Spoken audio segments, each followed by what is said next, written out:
வணக்கம். இது ஐபிசி தமிழின் பிரதான செய்திகள். முதலில் தலைப்புச் செய்திகள். விக்னேஸ்வரனுடனான பேச்சுக்களை ரணில் பகிரங்கப்படுத்த வேண்டும்.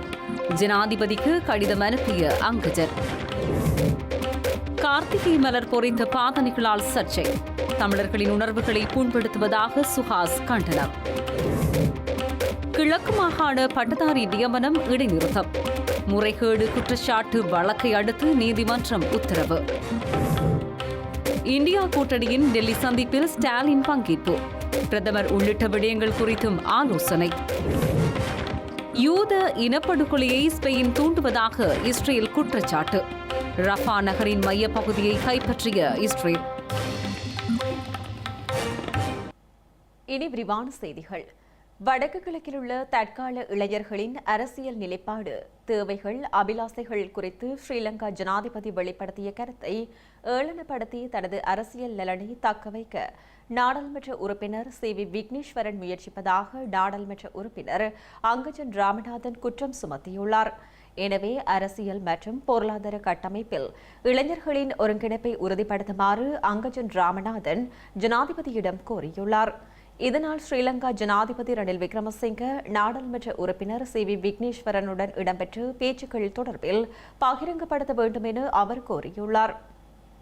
யாழ்ப்பாணத்திற்கு பயணம் செய்திருந்த ஸ்ரீலங்கா ஜனாதிபதி ரணில் விக்ரமசிங்க நாடாளுமன்ற உறுப்பினர் சி.வி. விக்னேஸ்வரனை சந்தித்து கலந்துரையாடியிருந்தார். ஜனாதிபதியுடன் கலந்துரையாடப்பட்ட விடயங்கள் குறித்து ஊடகங்களுக்கு சி.வி. விக்னேஸ்வரன் தெரிவித்த கருத்துக்களுக்கு பதில் வழங்கும் முகமாக நாடாளுமன்ற உறுப்பினர் அங்கஜன் ராமநாதன் ஜனாதிபதிக்கு கடிதம் அனுப்பியுள்ளார்.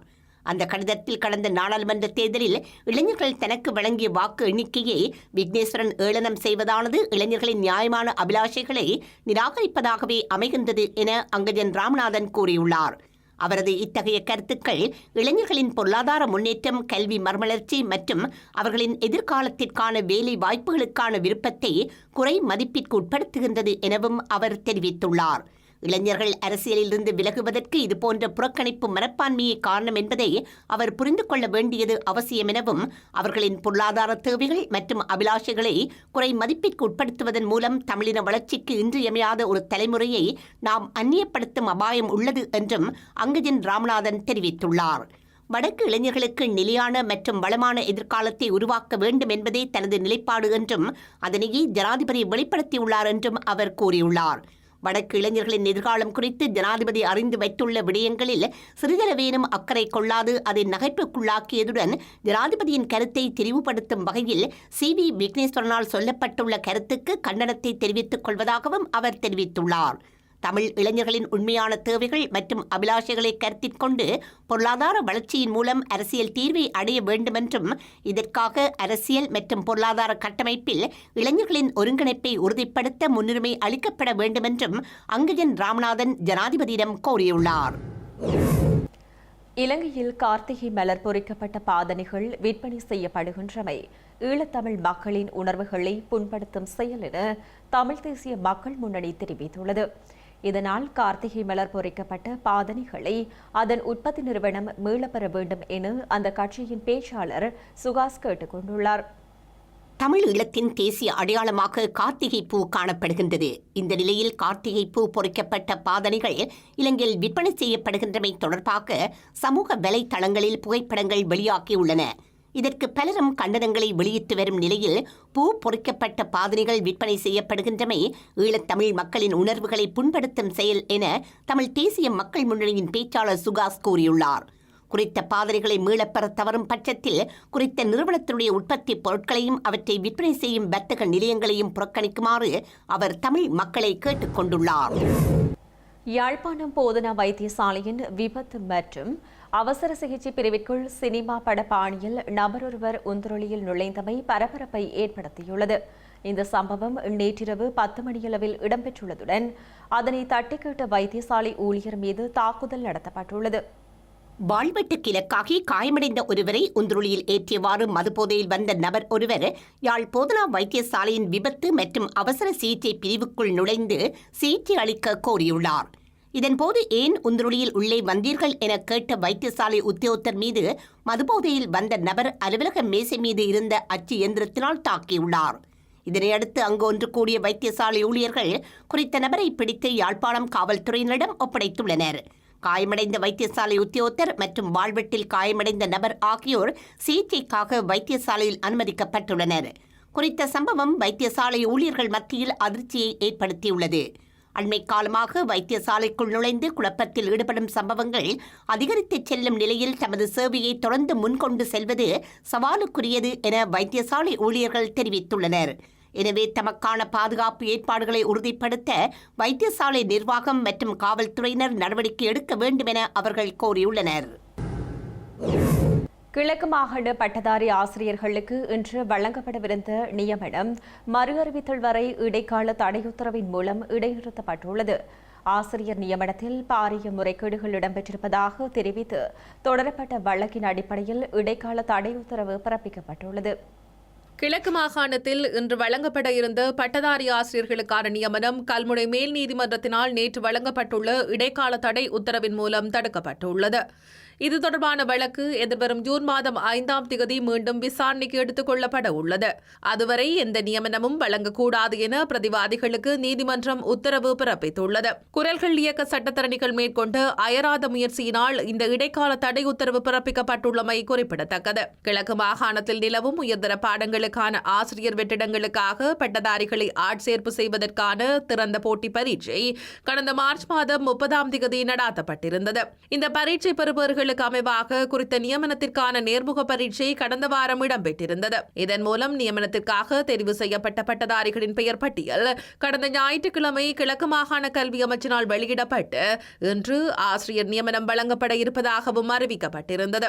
எனினும் குறித்த தெரிவில் பாரிய முறைகேடுகள் இடம்பெற்றிருக்கின்றன எனவும் இதனால் தமக்கு அநீதி இழைக்கப்பட்டிருப்பதாகவும் பாதிக்கப்பட்ட பட்டதாரிகள் குற்றம் சுமத்தியிருந்தனர். இதன்படி ஆசிரியர் நியமனத்தில் பல குளறுபடிகள் காணப்படுவதாலும் ஆசிரியர் நியமனம் புள்ளிகளில் தவறுகள் மோசடிகள் உள்ளமையை மாகாண நிர்வாகம் ஏற்றுக்கொண்டுள்ளதாகவும் அதுவரை நியமனம் எதுவும் வழங்கக்கூடாது என பிரதிவாதிகளுக்கு நீதிமன்றம் உத்தரவு பிறப்பித்து கிழக்கு மாகாண ஆசிரியர் நியமனத்திற்கு கல்முனை மேல் நீதிமன்றத்தினால் ஜூன் 5ஆம் தேதி வரை இடைக்கால தடை உத்தரவு பிறப்பிக்கப்பட்டுள்ளது.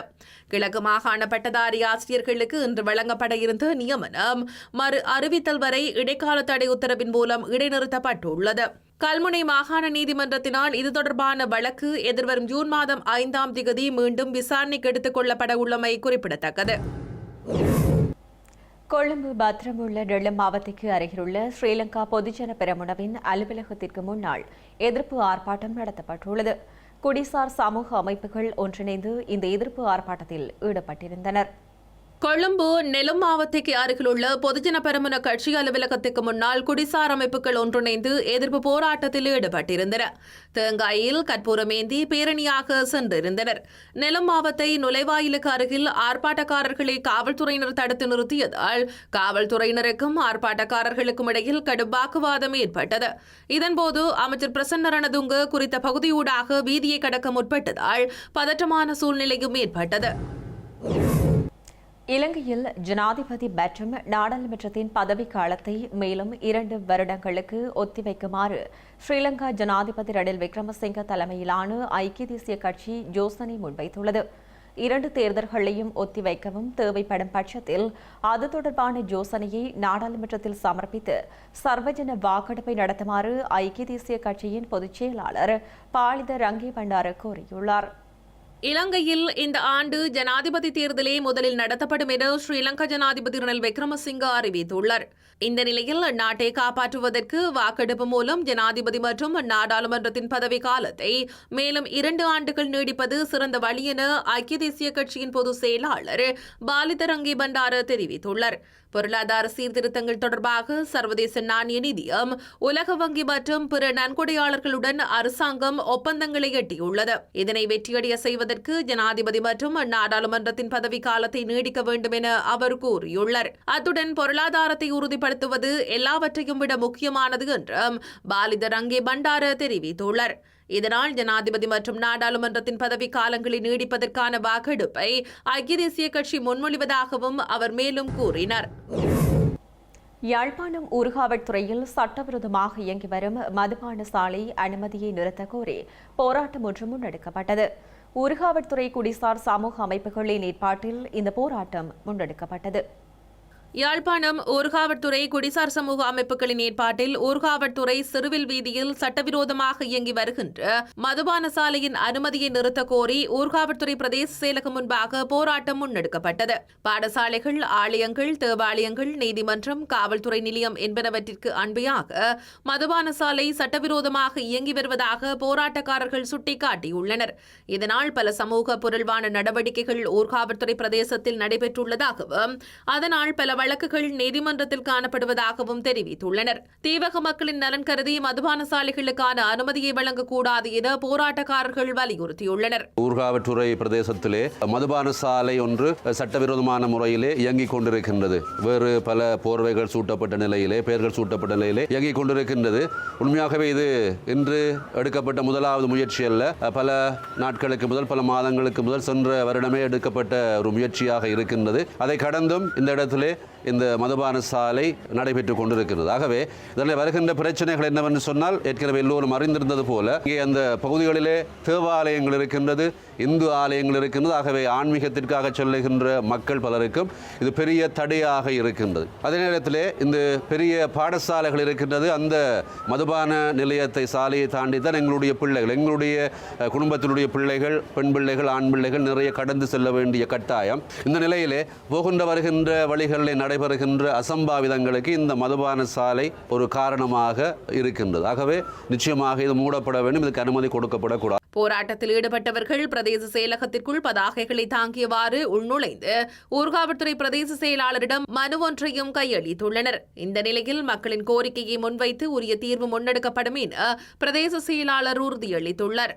பிரதேச செயலகத்தாலேயோ பிரதேச சபையாலேயோ எந்த ஒரு அனுமதியும் இந்த மதுபான சாலைக்கு வழங்கப்படவில்லை. இந்தியா உணவகம் என்பது கூட நாங்கள் சரியா உணவகத்துக்கான பிஸ்னஸ் ரெஜிஸ்ட்ரேஷன் கூட அவர்களுக்கு நாங்கள் இன்னும் எங்கண்ட பிரதேச செயலகத்தால் வழங்கப்படும். ஆகவே தற்போது நடக்கின்ற இந்த மதுபான சாலைக்கும் பிரதேச செயலகத்துக்கும் எந்த ஒரு அனுமதியும் இல்லாமல் தான் அது நடைபெறுகின்றது. ஆனால் பிரதேச செயலகத்துக்கு கூட அதற்கான அனுமதி வழங்கப்படும். ஆகவே நாங்கள் இது சம்பந்தமான நடவடிக்கை, உங்களுடைய கோரிக்கைகளை முன்வைத்து நாங்கள் எதிர்வரும் காலத்தில் இதனை மூடுவதற்கான நடவடிக்கையை நாங்கள் எடுப்போம்.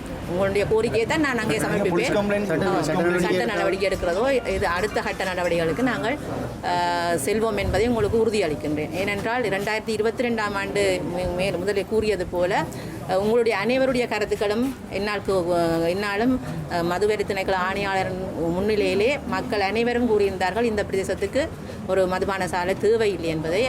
அந்த உறுதிமொழியை அவர்களுக்கு நாங்கள் விசேட அறிக்கையாக அனுப்பியிருந்தோம். அந்த அடிப்படையிலே நான் மக்களின் ஆணை இல்லாமல் நான் எந்த ஒரு நடவடிக்கையும் எடுக்கவில்லை என்பதை இதிலே தெரிவித்துக் கொள்கின்றேன். இனிவரும் காலங்களிலும் உங்களுடைய ஆணைக்கு ஏற்ப நான் என்னுடைய நடவடிக்கைகள் எடுத்து செல்வேன். ஆகவே இதற்கான அடுத்த கட்ட நடவடிக்கையை நான் எடுப்பேன். இலங்கையின் பல பகுதிகளிலும் பலத்த காற்று மற்றும் கடல் சீற்றம் காணப்படும் என ஸ்ரீலங்கா வளிமண்டலவியல் திணைக்களம் சிவப்பு எச்சரிக்கை விடுத்துள்ளது. இதனால் கடற்றொழிலாளர்கள் மற்றும் கடல்சார் தொழிலில் ஈடுபடுவோரை மறு அறிவித்தல் வரை கடலுக்கு செல்ல வேண்டாம் எனவும் அறிவுறுத்தப்பட்டுள்ளது. இலங்கையில் தென்மேற்கு பருவக்காற்று தொடர்வதால் தற்போது நிலவும் மழை மற்றும் காற்றுடன் கூடிய சீரற்ற வானிலை தொடரும் என எதிர்பார்க்கப்படுவதாக ஸ்ரீலங்கா வளிமண்டலவியல் திணைக்களம் கணிப்பிட்டுள்ளது. சீரற்ற காலநிலையினால் இலங்கையின் 20 மாவட்டங்களில் 47,239 பேர் பாதிக்கப்பட்டுள்ளனர்.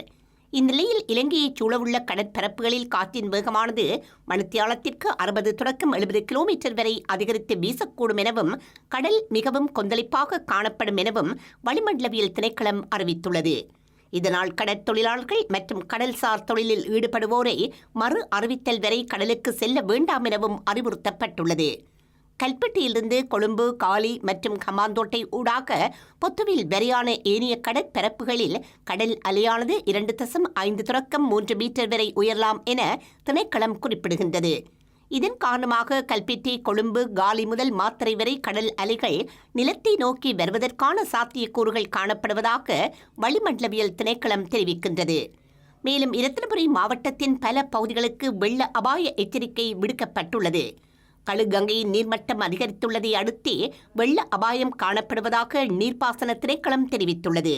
இதன்படி ரத்னபுரி, பெல்மதுல்ல, நிவித்திகல, எலப்பாத்த, குருவிட்ட மற்றும் கிரியல்ல பிரதேச செயலக பிரிவுகளுக்கு இந்த வெள்ள அபாய எச்சரிக்கை விடுக்கப்பட்டுள்ளது. ஆறுகளை அண்மித்துள்ள மக்கள், தாழ்நிலப் பகுதிகளில் உள்ள மக்கள் மற்றும் ஏற்கனவே வெள்ளப்பெருக்கு ஏற்பட்ட பகுதிகளில் உள்ள மக்களை பாதுகாப்பாக இருக்குமாறு நீர்ப்பாசன திணைக்களம் கேட்டுக் கொண்டுள்ளது. மட்டக்களப்பு வெள்ளாவளி பண்டூர் பகுதியில் உள்ள வயல்வெளியில் அமைந்துள்ள கிணறு ஒன்றிலிருந்து ஆணொருவரின் சடலம் நேற்றைய தினம் மாலை மீட்கப்பட்டுள்ளது. சடலம் மீட்கப்பட்ட சம்பவம் தொடர்பாக நபரொருவர் கைது செய்யப்பட்டுள்ளார். மட்டக்களப்பு வெள்ளாவளி மண்டூர் பிரதான வீதியில் அமைந்துள்ள வயல் பகுதியில் உள்ள கிணறு ஒன்றில் சடலம் ஒன்று காணப்படுவதாக காவல்துறையினருக்கு கிடைத்த தகவலை அடுத்து ஆண் ஒருவரின் சடலம் மீட்கப்பட்டுள்ளது. சடலமாக மீட்கப்பட்டவர் மண்டூர் கோட்டமனை பகுதியைச் சேர்ந்த 69 வயதுடைய தம்பிராசா பதிராசா என்ற மீன் வியாபாரி என அடையாளம் காணப்பட்டுள்ளார். இவர் ஞாயிற்றுக்கிழமை வீட்டிலிருந்து புறப்பட்ட நிலையில் நேற்று மாலை வரை வீடு திரும்பாத நிலையில் குடும்பத்தினர் காவல் நிலையத்தில் முறைப்பாடு செய்திருந்தனர். இந்த நிலையில் சடலமாக மீட்கப்பட்டுள்ளதுடன் சடலத்தில் காயங்கள் காணப்படுவதனால் இது கொலையாக இருக்கலாம் எனவும் காவல்துறையினர் சந்தேகம் வெளியிட்டுள்ளனர். சம்பவம் தொடர்பில் ஒருவர் சந்தேகத்தின் பெயரில் கைது செய்யப்பட்டுள்ளதோடு மேலதிக விசாரணைகளை காவல்துறையினர் முன்னெடுத்துள்ளனர். செய்திகளின் நிறைவாக மீண்டும் தலைப்புச் செய்திகள். விக்னேஸ்வரனுடனான பேச்சுக்களை ரணில் பகிரங்கப்படுத்த வேண்டும். ஜனாதிபதிக்கு கடிதம் அனுப்பிய அங்கஜன். கார்த்திகை மலர் பொறித்த பாதணிகளால் சர்ச்சை. தமிழர்களின் உணர்வுகளை புண்படுத்துவதாக சுஹாஸ் கண்டனம். கிழக்கு மாகாண பட்டதாரி நியமனம் இடைநிறுத்தம். முறைகேடு குற்றச்சாட்டு வழக்கை அடுத்து நீதிமன்றம் உத்தரவு. இந்தியா கூட்டணியின் டெல்லி சந்திப்பில் ஸ்டாலின் பங்கேற்பு. பிரதமர் உள்ளிட்ட விடயங்கள் குறித்தும் ஆலோசனை. யூத இனப்படுகொலையை ஸ்பெயின் தூண்டுவதாக இஸ்ரேல் குற்றச்சாட்டு. ரஃபா நகரின் மையப்பகுதியை கைப்பற்றிய இஸ்ரேல். இத்துடன் ஐபிசி தமிழ் தொலைக்காட்சியின் பிரதான செய்திகள் நிறைவு பெற்றன. உடனுக்குடன் செய்திகளை அறிந்து கொள்ள ibctamil.com என்ற இணையதளத்தை பார்வையிடுங்கள். வணக்கம்.